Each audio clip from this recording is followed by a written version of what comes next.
You're listening to the 49 Carats Podcast, a 49ers Goldmine production with Stephanie Sanchez.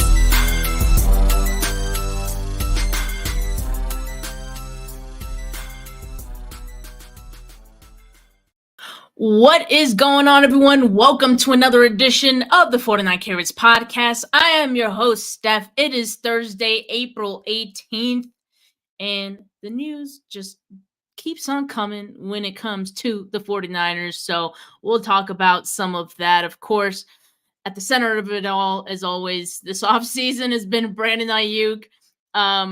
So let's just get right into it, I guess. Shout out everyone that's tuning in for us today. We've got some rumors on Brandon Aiyuk that have come out, from the Steelers side, of course. They've been very loud throughout this offseason.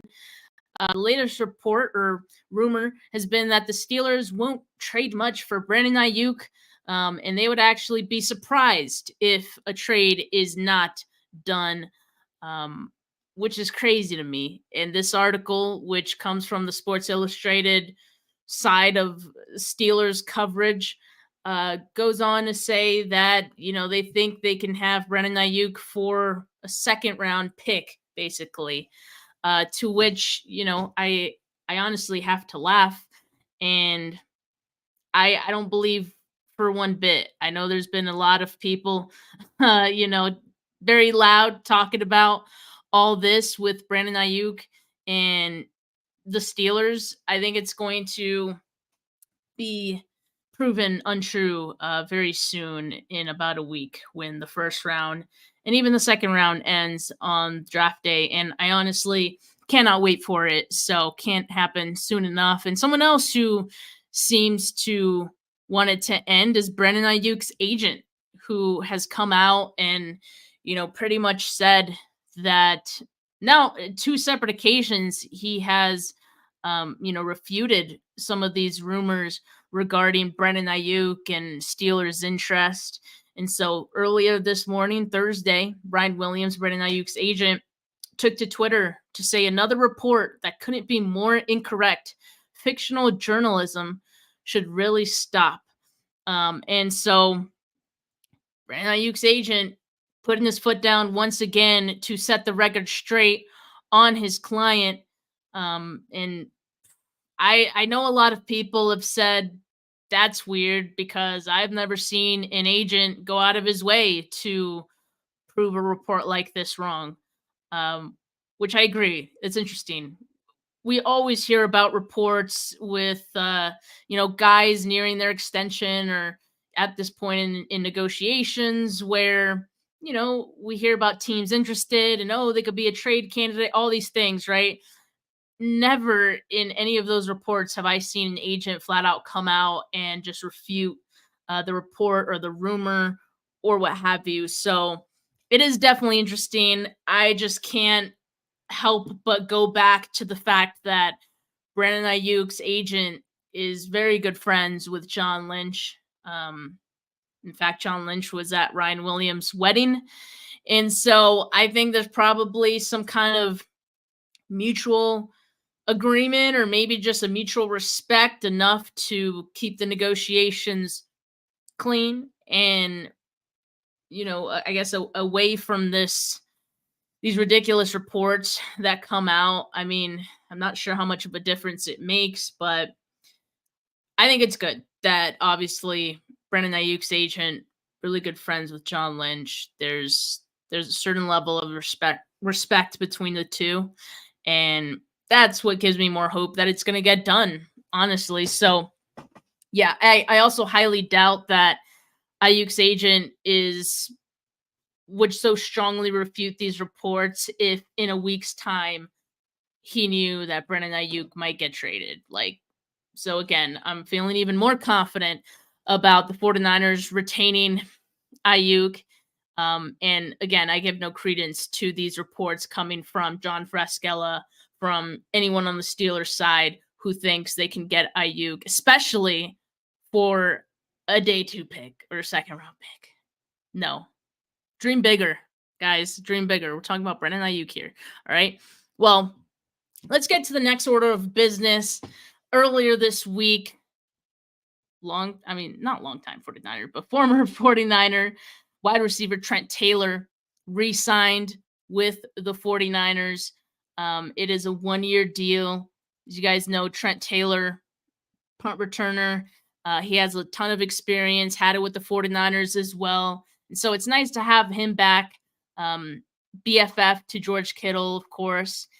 And so I think it's great. I think it shores up, of course, the return room. Raymond McLeod not going to be with the Niners this season, not going forward. So this is a good bridge option for the 49ers if, whoever they have in the draft as a return specialist, if they bring someone else in, you at least have someone who is reliable.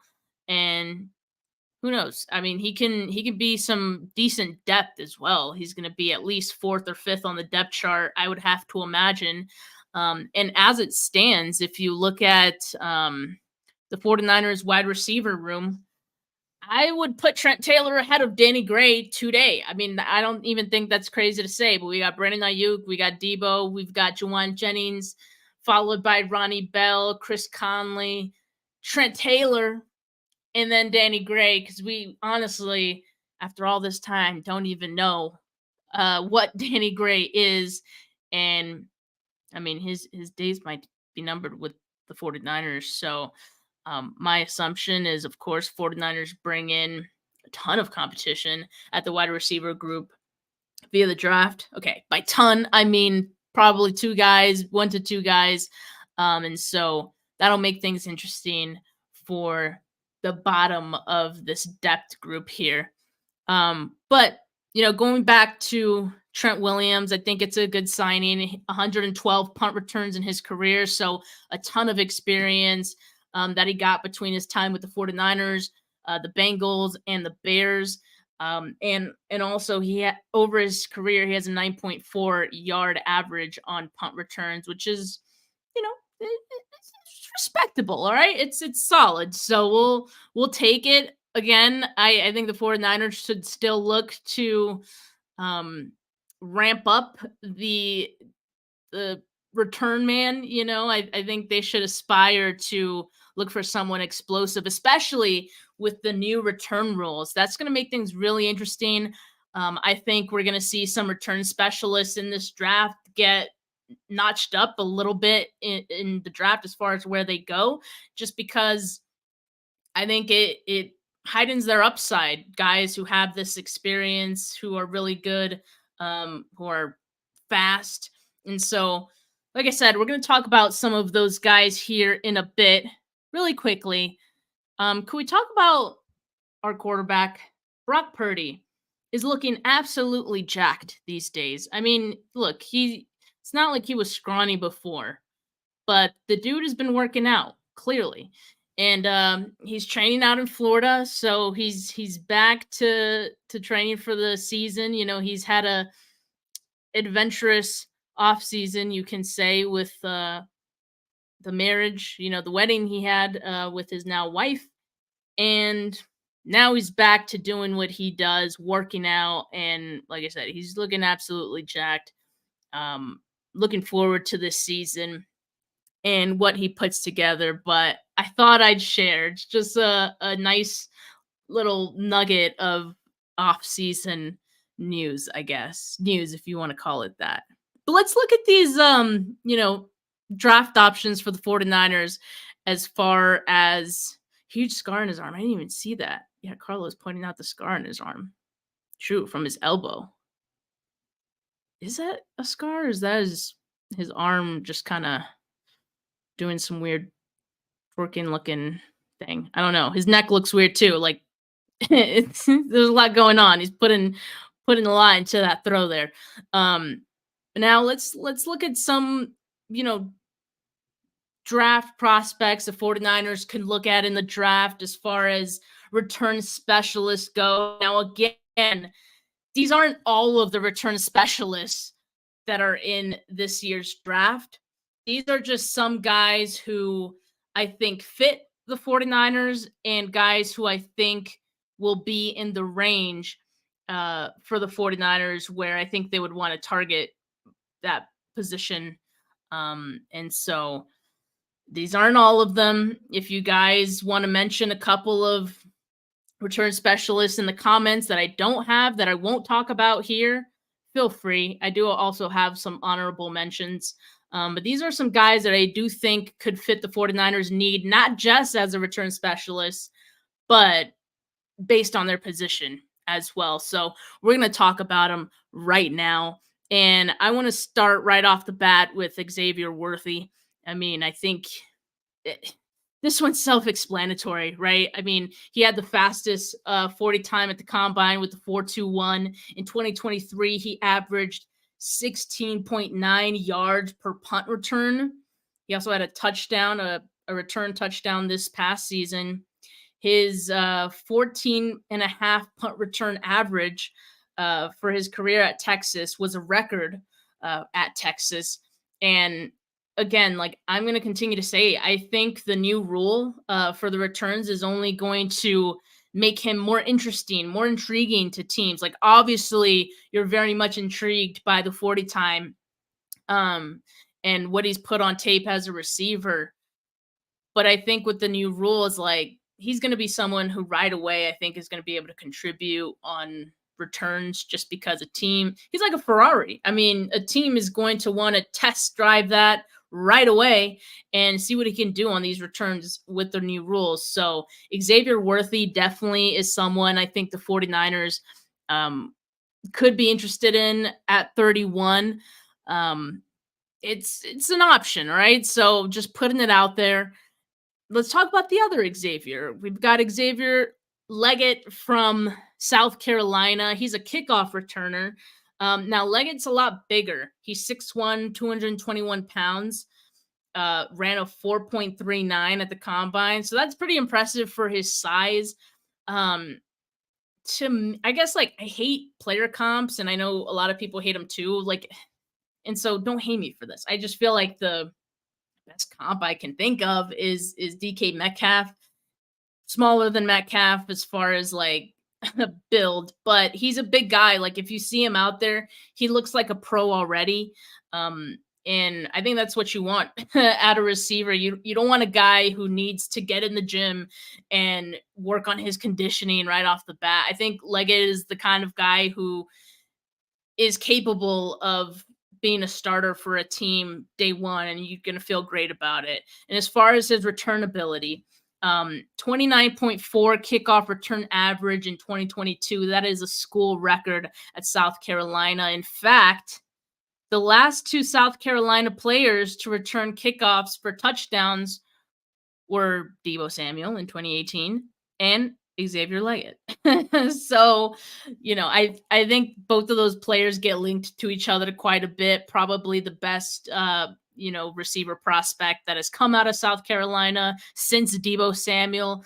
I don't think those two players are very similar to each other, but, I think it could be something that the 49ers do like. He also averaged 21.3 yards per return in 2023. So he's been pretty consistent in that area, something I think the 49ers will like. And I think, he's an ascending player in college. His 2023 season being his biggest, 21 catches, 1,255 receiving yards. To me, he seems like a second-round guy, I think, although Dane Brugler of The Athletic has him as a third-round grade in his draft guide. So who knows? I mean, the 49ers second-round pick is late in that round, so I don't know if the 49ers move up in the second round, but if they do, Xavier Leggett, definitely a guy who could be available to them, or maybe even if they stand pat in their second-round pick, could be an option.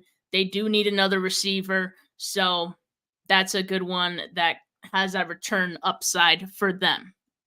Now, another guy who I think the 49ers could like based on his return ability is Malik Washington.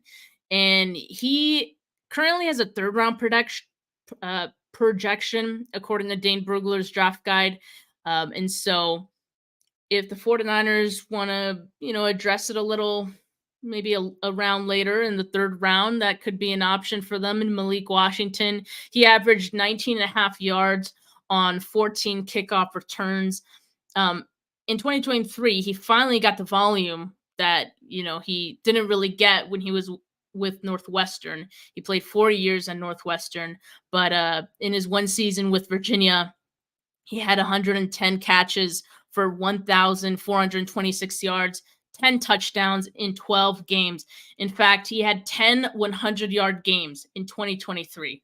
Tell me that's not impressive. Like, that's really impressive. I mean, for him going in the third round, I feel like that's really good value as well. The thing is, he projects more as a slot guy at the next level.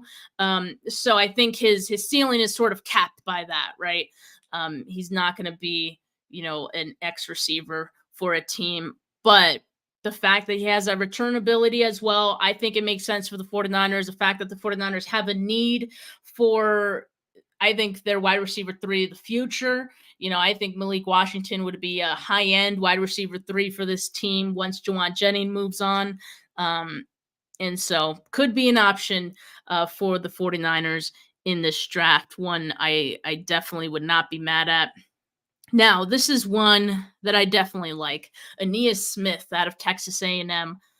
Another guy that projects to be more of a slot guy at the next level, and that was his role at Texas A&M as well. He has a wide receiver 3 material too. So I don't know. For me, like he makes a lot of sense because he also is projected to go a little bit later. Let me see if I could pull up his where he's projected to go really quick and see if, to this point, I haven't seen any reports of the 49ers like having any contact with him in the pre-draft process. But I mean, I don't know. The 49ers move in silence sometimes with some things. So there could be some interest there that we just haven't heard about. So Ainias Smith, probably projected to go in the 6th round. I mean, that's the draft grade that he has in the Athletics draft guide.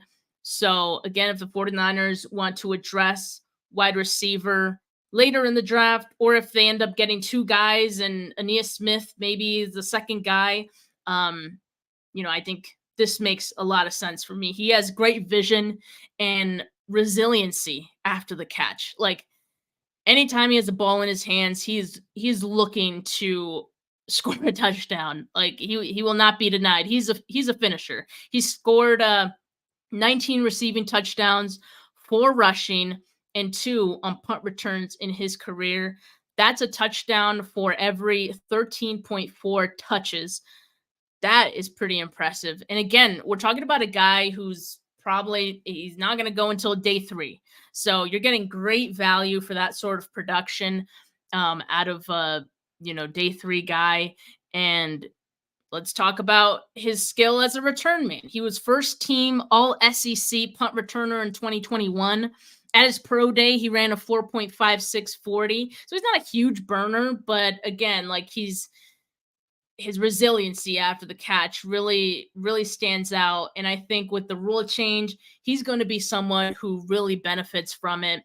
And so if he's there in the 6th round and the 49ers want to get their second receiver of the draft, their Jauan Jennings replacement of the future, I like Ainias Smith a lot. So definitely what I liked. Well, I was doing some research here. All right, and the last wide receiver I want to talk about is Ladquan Griffin, or Tulu Griffin from Mississippi State, another slot guy. That's pretty common for, wide receivers who are return guys. They're almost always primarily out of the slot. They're smaller guys, they're shiftier, just works. But Ladquan Griffin, he has a 7th round grade. So again, could be the 49ers option for a later round pick, late day 3 guy. He averaged over 30 yards a return with 2 touchdowns in college. And in 2022, he led the nation in kickoff return average with 30.8 yards. So I would say, like, Griffin, that's probably his strength, but that's what he would be most known for. Whereas, like, some of the guys I mentioned before, like Ainias Smith, like, yes, obviously mostly known for the returning stuff, but also I think he projects to be a pretty solid like slot wide receiver 3 for a team like Tulu Griffin. Probably his ceiling is a little capped based on, I guess, like him as a wide receiver, but he's such a good return man that a lot of teams are going to be attracted to that. Now, as far as the wide receivers, I do have a couple honorable mentions. I'm actually surprised no one mentioned Jacob Cowing in the comments, but Arizona Jacob Cowing is someone who the 49ers had I believe, visit with. Yeah, they had a 30 visit with him, and he's someone who has some return ability as well. He ran a 4.38 40. He set a school record with 13 touchdowns in 2023. So definitely someone who, maybe doesn't have as much experience with the return game as some of these other guys that I mentioned, but because of his profile, how quick he is, I think a team's going to be interested in wanting to try him out there at the next level again, especially with this rule change. Another guy I'm going to mention, Fresno State wide receiver Jalen Gill, probably projects to be an undrafted free agent, but again, could be someone the 49ers bring in as extra competition and a guy with upside, right, who has a special teams ability. And look, I'm also going to mention this guy as an option. Georgia wide receiver Ladd McConkey. All right. He's probably going to go in that range of the 49ers 31st pick. I think he'll probably go before, but I mean, who's to say? You never really know how things are going to shake out in the draft. I think he's a possibility. One, because to me, he screams Kyle Shanahan wide receiver. Like he's a really good route runner.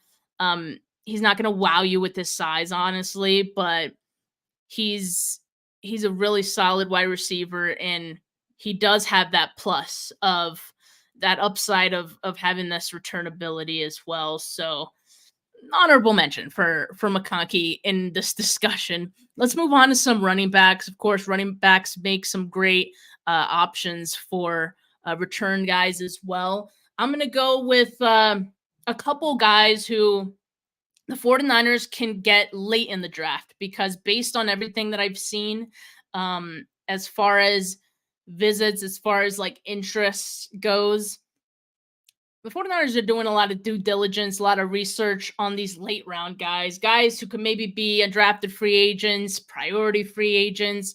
The soonest I think the 49ers would even think to get a running backs probably in the 6th round.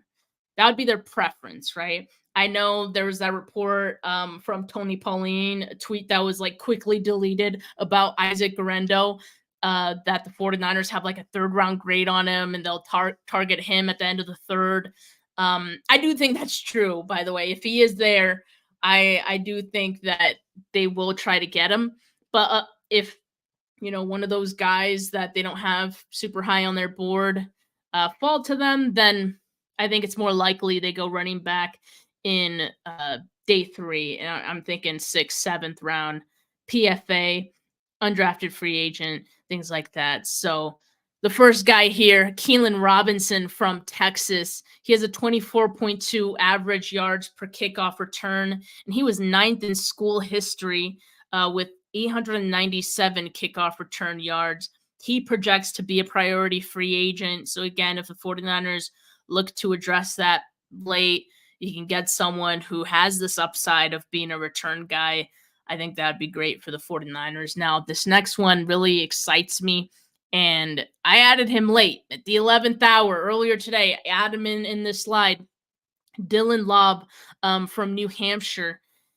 Now, it makes a lot of sense to me, Dylan Lobb, but the reason that I wasn't really kind of talked about him too much was because, well, the 49ers already have McCaffrey, so why do they need 2? Do they need another, like a Christian McCaffrey light? He gets compared very much to McCaffrey as far as the skill set goes, and Danny Woodhead, like very, very Danny Woodhead-esque. He can line up in the slot, in the backfield, so pretty versatile in that regard. Really good pass catcher.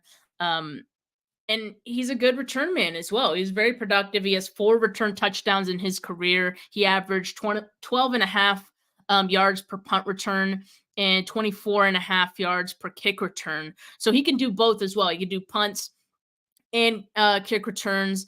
I think that also adds a little extra value for Dylan Lobb. And I just saw a report earlier today, the 49ers have called him. So, there's been some contact with Dylan Lobb, and, I think it makes some sense for them to bring him in, not just because, obviously they need another running back, but because he has that versatility and he has the ability to play special teams as a return man as well. So if you're looking at him in like the 6th round, that is great value for what you're getting out of him. Also, stand-up character guy. So to me, that screams someone the 49ers would be interested in, I think. So Dylan Lobb, definitely someone that intrigues me for the 49ers. Now, those are the only 2 running backs that I wanted to mention. I will say a couple honorable mentions, right?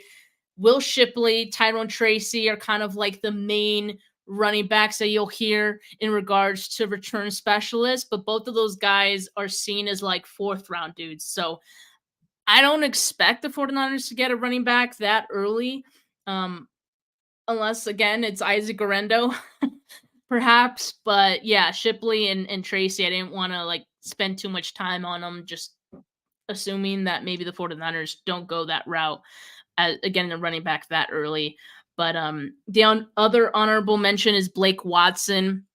He has kick return ability, and that's someone who, the 49ers actually today, I saw, shout out Justin Mello from the Draft Network, saw that Blake Watson had a virtual meeting with the 49ers recently as well. So that's another guy who's probably looking at a later in the draft option. I believe he's projected to be a priority free agent. So again, in that range that the 49ers, I think, would really consider a running back. And so that could be an option for them as well. Blake Watson a little bit later. Now, let's look at some corners. I'm going to start off hot with this one. I'm going to say Cooper DeJean out of Iowa. I mean, look, I understand it's a stretch to even put him on here as an option for the 49ers because I really don't think he'll be available for them at 31. I think the most realistic way that the 49ers would be able to get DeJean would be if they moved up in the 1st round. And I'm not saying like a crazy amount. I'm just saying maybe like a few picks and just hope that you can get him if he's still there. I think that's one of the guys that to me, it makes a lot of sense for the 49ers. I think there's an emphasis on the secondary with Brandon Staley being around. If you look at some of the moves they've made, I have talked almost tirelessly about the fact that the 49ers need a corner after 2024. It's like a desperate need after 24. So Cooper DeJean is a guy who you can pair with either one of Mooney Ward or Lenore if the 49ers decide to extend either one of those guys. And you bring in DeJean on the other side, and he's someone who can play virtually anywhere in the secondary. I mean, he has the experience to do it. He was Big Ten's defensive back of the year. He was also named return specialist of the year in 2023. He averaged 13.1 yards per punt return. You can also use him as a gunner on punts if you wanted to. So he has that, experience, and he adds so much value in so much more than just playing the one position. Like I said, I mean, you can line him up pretty much everywhere. I feel like that's something that Brandon Staley, 49ers, would really love.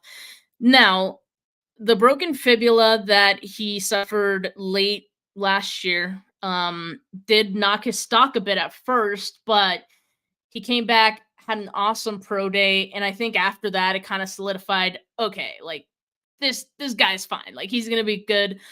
We're not worried about him one bit. So that's why I think we're kind of back into this unlikeliness of DeJean being there for the 49ers, especially at 31. but I still see him as an option if he were to slide at all. Even, like I said, if he gets to the late 20 range and he's still there, I could see the 49ers pulling the trigger on a trade to move up for him. I think he fills a number of needs for the 49ers as far as, being a corner who can play a lot of spots in the defense, and then also being a guy who's been pretty good and experienced as a return man as well. So it just makes a lot of sense.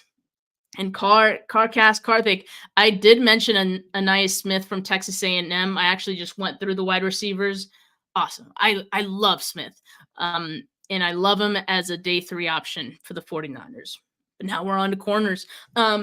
Look, Dayquan Hardy from Penn State, or Dayquan Hardy, sorry, from Penn State is another guy that I think is a great option for the 49ers. I think as far as value goes, he's someone who the 49ers can get a little bit later in the draft, but also can help the 49ers out or add value in a number of ways. I mean, Penn State used him a number of ways. Like, he was blitzing, he was in the box a lot, he can play in the slot, he could play outside.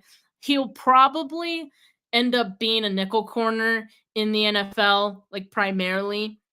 He is on the smaller side, but he's a great open field tackler. He's excellent in run support. Okay, I didn't watch a ton of him, but I did watch like a game and a half, and in that span, I didn't see him out of position a lot, but if he is in position at the time that the ball is thrown, he will recover and look to make a play on the ball by the time that it gets to that catch point. He's very aggressive at that point, so he has good recovery ability, and he's explosive as far as the returns go. And I think the return rules will absolutely do him wonders. So definitely someone I think the 49ers can find some value in. And they like Penn State guys. Like, you don't have to worry about Penn State guys and the kind of pedigree they have on that team. Great program. I mean, obviously, Jair Brown last season being one of their draft picks. Hey, I think it'd be cool to pair him with Dayquan Hardy as one of those like depth corner guys, but also someone who can add value as a return man as well. He had a game against UMass with 2 punt returns in the same game. That was actually one of the games of his that I watched. And just definitely something that I liked about him that I think would be great value for the 49ers later in the draft. Let me double check where he's projected to go really quick. So he figures to be a 7th round guy. He has a 7th round draft grade on Dane Brugler's draft guide. So, man, dude, late day 3, you're getting someone like that. That's a dart throw. Day 3 guys, dart throws. I want to go with someone who can add value in a variety of different ways, who can do a lot of things for me. This would be a really good pick. I would not be mad at it that late in the draft. And then to round out the secondary guys, I'm going to go with Kenny Logan Jr. This is someone who figures to be a priority free agent, but I think he's good return abilities. He finished among the top 10 in the Big 12 in kickoff return yardage in 4 of his 5 seasons, and he was in the top 4 in kickoff return average in 2 of those seasons. So he led the Jayhawks in tackles each of the past 4 years, and he's very instinctual, and he has a lot of playing experience in college. So, again, the 49ers need some safety depth, right? I think if they want to get a flyer on Kenny Logan, who also brings that return ability, I think he could be an option for them. And as to round out the secondary options here, I'll also add cornerback Chris Abrams Drain. I believe he's from Missouri, another option for the 49ers that, if they want to target a corner, which I think is very likely at some point in this draft. So all in all, I think there's a lot of intriguing options for the 49ers as far as guys who fit needs that they have.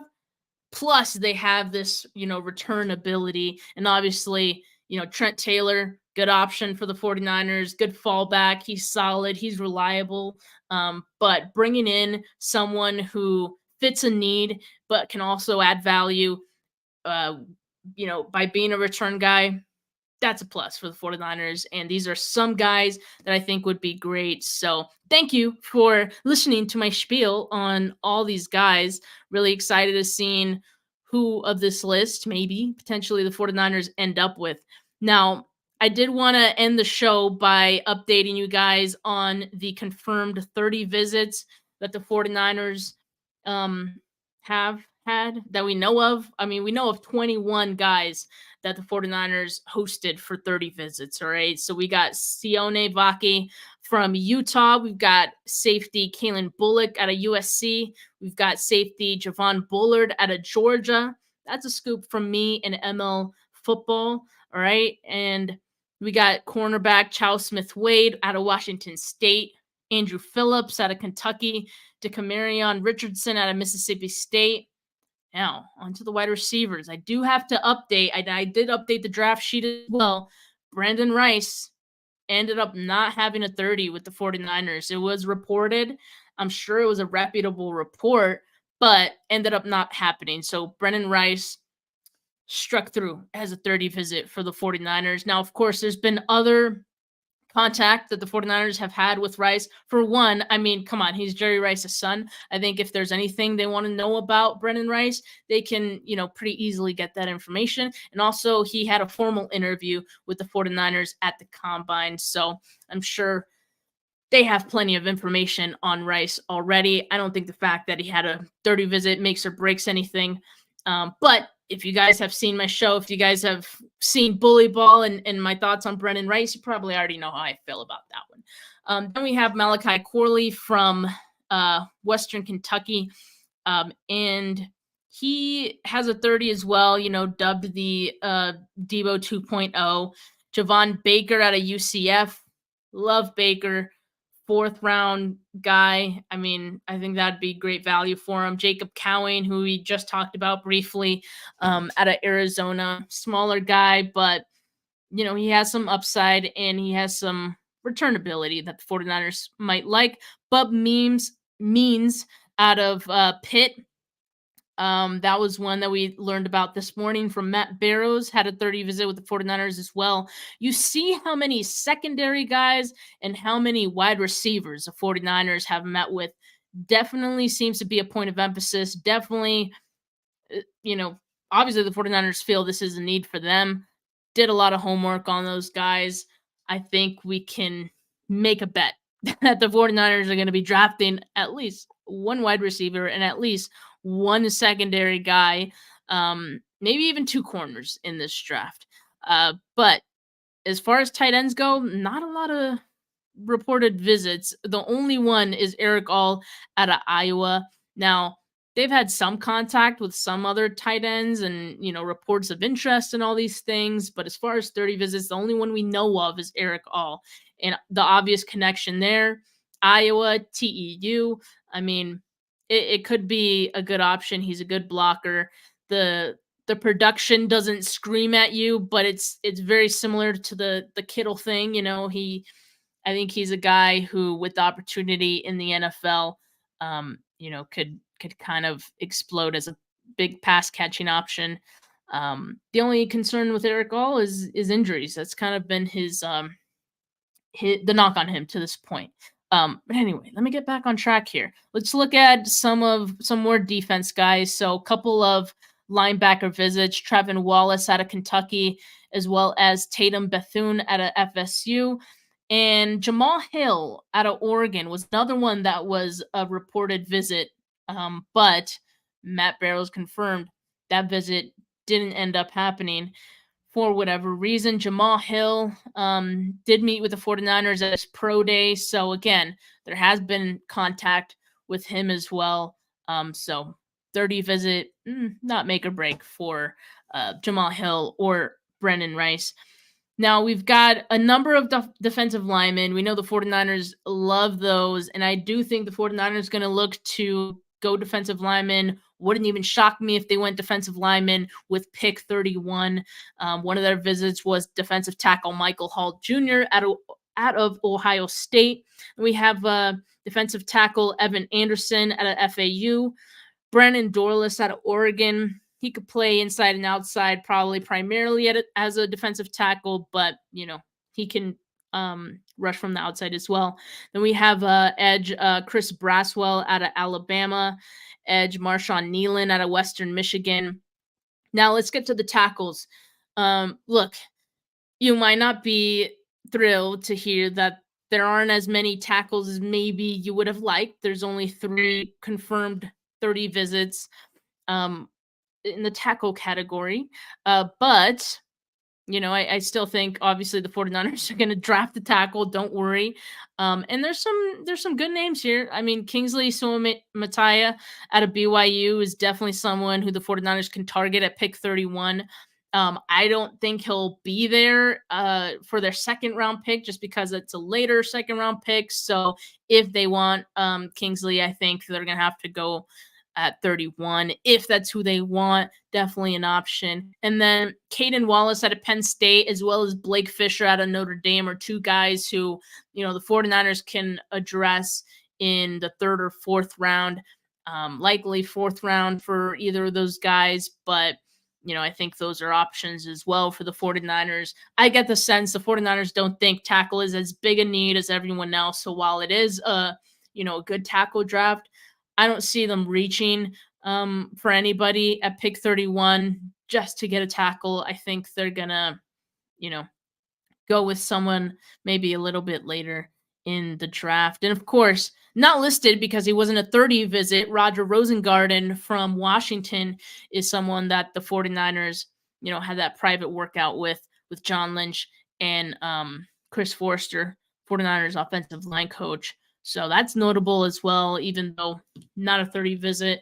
And like I remind you guys, 30 visits are a good indication of who the 49ers will eventually draft. I mean, this is a time to do due diligence. It's a time for the 49ers, get a number of these guys in a group and see how they interact with each other, and just kind of get a sense of the person, and as well as being able to get medicals, especially for the guys who figure to be later round guys. You don't always get a chance to get medicals on some of those. In fact, Eric All makes a lot of sense to want to dig into his medicals a little bit. So 30 visits give you that opportunity to do that. But in the last 2 drafts, the 49ers have drafted 5 and 4 of their 30 visits. So it is a pretty decent indicator. Let's just say the 49ers probably almost guaranteed to draft at least 4 of the guys listed here. There's probably a couple guys here we'd feel pretty good about the 49ers drafting. So it's an interesting list. Definitely keeping their cards close to their chest a little bit because not a lot of these guys have a first-round grade. I think the closest guy is Marshawn Nealon, who projects to be more of a first, second round kind of guy. So late first, maybe early second. And aside from that, no other first-round prospects. You notice, though, there are about 21 30 visits listed here. And the 49ers had 30 visits. So we probably won't ever know what those other 9 players were. But if I had to bet some money, I would guess that most or all of those 9 players are probably first round guys that will just they'll never hear the light of day, or never see the light of day. We won't know who those players are unless the 49ers end up drafting any one of them. But I'm sure most of those first round guys, they're trying to keep quiet. They don't want you to know these names. They're comfortable with us knowing, I guess. But yeah, that'll make the draft very interesting. Honestly, have no idea. You guys asked me, but I have no idea who the 49ers are going to draft. I get asked all the time, who do you think it'll be? What position? I'm like, I don't know. Every day I feel like I have a different answer. Today, Thursday, April 18th, my answer is I think the 49ers go defensive line just because That's what they do. I mean, history would probably tell me that that's what they would do. So I could see defensive tackle. I could see Johnny Newton being an option, and I could see him being there at 31. So uh, that would be my guess today. But it always changes. But anyway, yeah, it was weird. I did the show on a Thursday. Usually do these on Wednesday with Desi. Desi couldn't make yesterday. Um, I couldn't like prepare for this show, so I gave myself that extra day. And so I did it today on a Thursday. And I'm glad I did, because now we have the final list, I think, that we'll get for the 30 visits. And yeah, get to talk draft and draft prospects with you guys. So definitely enjoy it. But yeah, we are so close to the draft. I believe we're about 6 days away, 7 or 6. Yeah. So I mean, we're getting close to the finish line here. Once we know who the 49ers draft, it's going to be fun to, think about those players and who they might become, who they'll be in this 49ers team. But until then, make sure you like this video. Make sure you subscribe to the channel if you haven't yet. Appreciate you guys. I appreciate all the love I've been getting on the draft sheet. I put a lot of work into it, but you guys make it worth it. I mean, I know it's a big resource for you guys, so happy to do it. I love this stuff.